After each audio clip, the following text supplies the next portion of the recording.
Well, I think that we've come a long way addressing energy, and in the Danish context, we have developed the right competences, and it is necessary, but it's not no longer where you need to push the agenda. So what we really want to do is a more holistic view, and that means addressing life cycle issues, materials, how are they produced, what is the climate impact, and so on. So we need a wider range of issues, and I think that certification systems is a way to address that additional performance.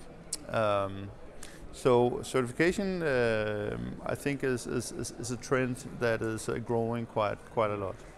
But then again, when I think of certification, then there are some blind spots. And one of the ones that I pointed out was, how do you actually achieve architectural quality? I mean, not only lowered environmental impact, but something which has a cultural value and a wider range of values for the user. So I think that the social aspects and the cultural aspects, we're really trying to put that at the forefront of the thing. And the last aspect of it is that we want to, it's good to have the certification systems and green building movement in terms to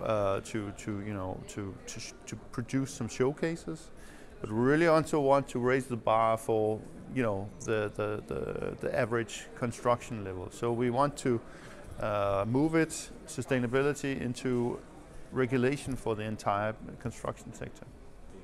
Yes, I think that it's important to understand that all value is in the social domain.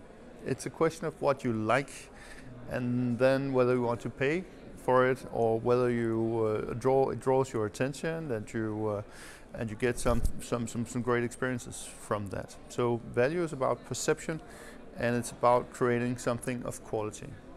In terms of design, then I think that it's important to recognize that this is really a very meticulous process of creating, functionalities, creating experiences, creating spaces that support, different aspects of life, and that starts in the urban realm. It starts in the space between the buildings, the relationships between buildings, how to get to your between buildings, and so on, and the way that buildings are, situated, and how they interact between buildings and define spaces.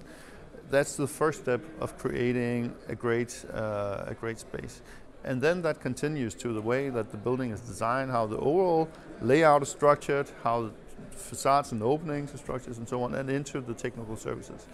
And I think that understanding the question of scale and how you can do accumulated positive effects by design, addressing each scale on top of each other, that is the magic, where you can create solutions that creates many aspects of values with the same solution.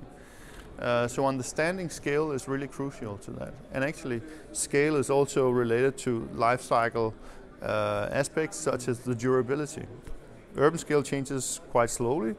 The building shape does not change much in the life cycle of building, but when you look to individual components, they get replaced. So that's also a question of resource management.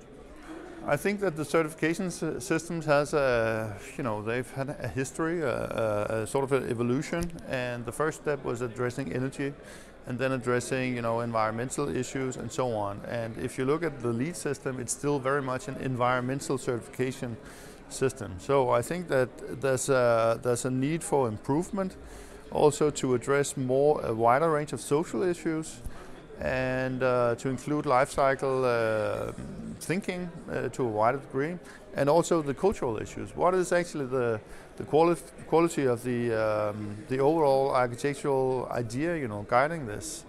Does it really make a positive impact, or is it just a certified box that's very boring?